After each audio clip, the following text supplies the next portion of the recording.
Hi, I'm Jill. Thank you so much for joining me for this gentle postnatal movement flow. All you will need is a cushion to support your head.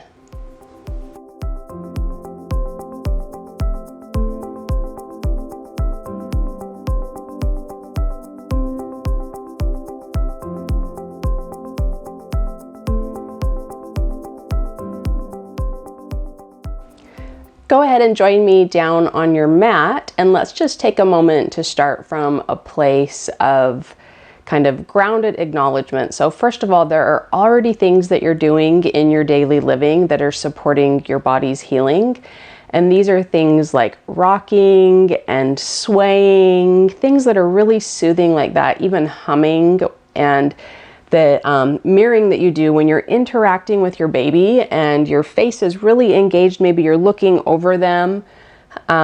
If you think of your face skin and your abdominal skin kind of being one continuous piece of fabric, and there's good interplay there. So if your face is engaged and relaxed, chances are the abdominal connective tissue is as well. So it's just a good reminder that you're already doing things, and this bit of movement that we're going to do today is just some enhanced focus for you. So to get started, let's begin with a bit of visualization of our pelvic floor. So bring your hands up for me, and we're going to make a bit of a diamond shape with our index fingers together and our thumbs together. And if you take that shape and tilt it so that it's horizontal, that would be kind of a rough equivalent of where your pelvic floor is when you're standing or sitting. And your index fingers are your pubic bone, and where your thumbs are connected, that would be your tailbone. And then the other 2 points of the diamond are either sitting bone. So your pelvic floor is also meant to be kind of like a trampoline. It has elasticity to it, and we want it to give. We want it to be responsive and kind of stretchy and have just a bit of spring to it, really. And so the problem comes when it either gets stuck on or stuck off, and or just kind of jumbled and disorganized. But that's really the case for any area in our body. And I am both personally and professionally a really firm believer that our bodies kind of are good at sorting themselves out when we're relaxed. And so stress is probably the biggest interfering factor with your pelvic floor just kind of coming together and healing up nicely. So another bit of visualization imagery for you into your brain, and that is this kind of notion that we are a fluid-filled sac. So if you have a baby that you're looking after and you hold them and you can feel all that real kind of wiggly and jiggly energy, and they do really feel like a water balloon almost, we as adults are just like that. We just get stuck stress in our bodies, and so we stop sensing that and we stop moving that in that way. And so to our movement practice today, that's a really good place to keep your brain and body connected, even as you go about your daily tasks, I would say. So with that said, we will go ahead and get started lying on our back with our cushion under our head. So once you have arrived on your back, go ahead and make sure your head is supported and bend your knees for me, and just see if you can still, if you close your eyes, still visualize that pelvic triangle. So now it's changed its relationship to gravity, but see if you can just still check in with, find your pubic bone in your mind's eye and your tailbone, and find your right sitting bone and find your left sitting bone. And then just let all of that imagery settle in, and we're going to connect our breath to it, and we're going to use the weight of our organs. So our organs inside our fluid-filled sac kind of get discombobulated during pregnancy, and so they have to find their way back to where they belong as well. And so let's just do a little bit of guided breath with our organs and our pelvic floor in mind. So when you're ready on your own time, just find a gentle inhale and see if you can sense your organs moving down towards your pelvic floor. And as you exhale, see if you can sense your organs moving up and back towards your bra line, and your pelvic floor gently drawing up and in. So we have an inhale and your organs gently move down towards your pubic floor. And we have an exhale and your organs move up and back. And let's just take a few more, breathing in, allowing your organs to move down and to stretch and widen the pelvic floor. And we have an exhale and your pelvic floor recoils and your organs move in and up and back towards your bra line.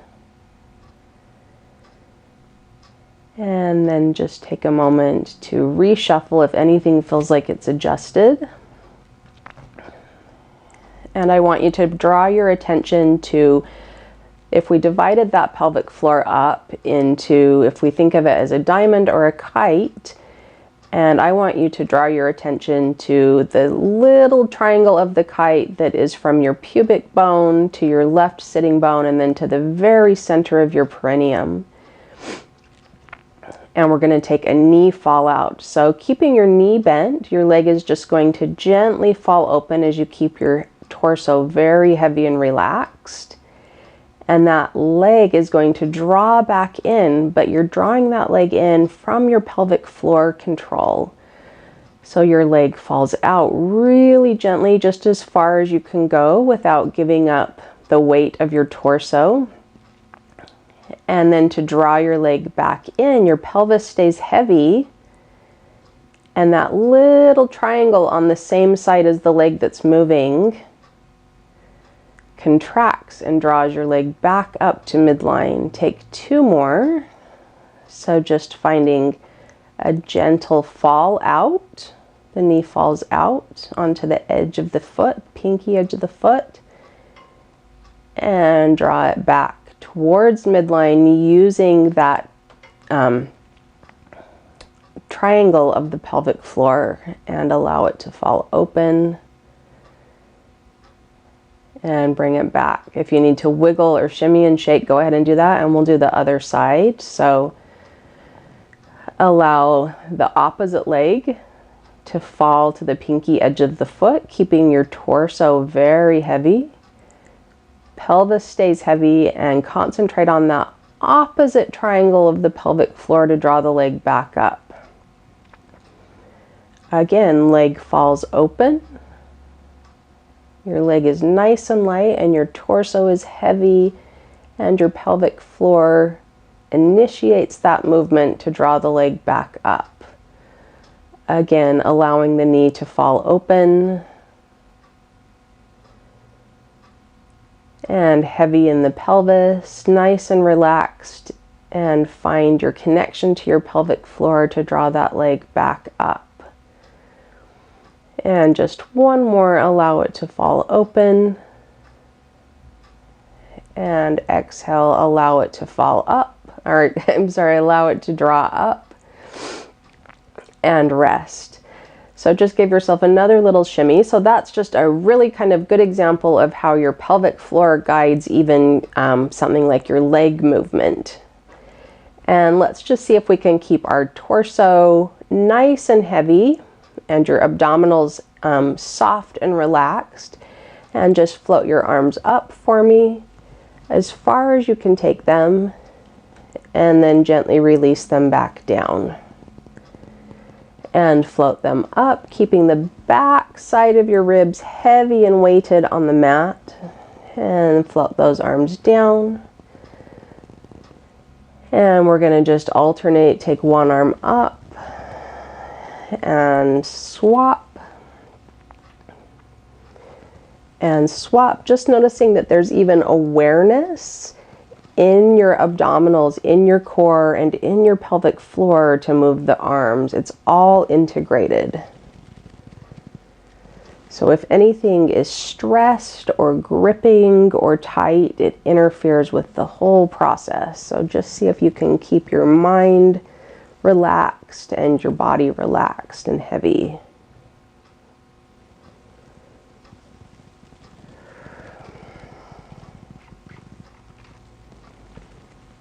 And rest, let's just take a little bit of an opening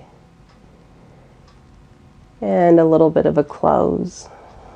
And a little bit of an opening and a little bit of a close and open and close. One more here and open and close and rest. Just lower your arms and let's roll over onto all fours. So I've just brought my cushion here. So if you are doing this and you have your baby with you, of course your baby would be right here where the cushion is, and so you would be interacting, you would be engaged, your face would be totally attuned to what they were doing, and you wouldn't be overthinking your abdominals. And I just want you to notice the next time you're doing that, because your abdominals will be engaged in a really good, healthy way, most likely. So now we will draw our attention to our abdominals. So tuck your toes under for me and get your hands under your shoulders and your knees under your hips. And just see if you can find a sweet spot where you feel like you can allow your organs to rest onto your abdominal wall. And it's kind of hard because it's like you have to be willing to kind of let go of over gripping your abdominals if that's a habit that you're in. So just see if you can find a spot where your abdominals really just trust and are supported by your abdominal wall. And then once you find that, all we're going to do is just find a gentle exhale and hug the abdominals, hug the organs towards the spine by drawing the abdominal wall up and in. And then release it on an inhale. Again, so I'm not changing the shape of my spine, I'm just hugging my organs up and in. And then I'm releasing. And I'm hugging everything up and in. And releasing. And hug everything in on the exhale. You might find a little bit of a shake. And release it. And again, hug everything in. And release. And then let's just take a few spirals here. So just find a connection between the very tip of your head and your tailbone. And see if your entire spine can curve. And then arc. And curve. And then arc. And then let's reverse it. Curving that spine and arcing. So you may not be aware, but I'll draw your attention. So in this position, when you go into a cow spine or kind of that arc, the back part of your pelvic floor is really getting a nice stretch and opening. And that's the part of our pelvic floor that can get really, really tight when we're sitting so much. And rest. Just go ahead and sit back onto your heels for me. And we'll end with that today. So it's just a little mini nugget of where you can draw your attention to in your body, bringing some more awareness into your pelvic floor and into your organs and how they support your structure and help with your healing. So I hope that was helpful. If you would like any more movement videos kind of with the focus of postnatal care, I would be happy to do that. So let me know. Thank you so much for joining me. Take care and bye for now.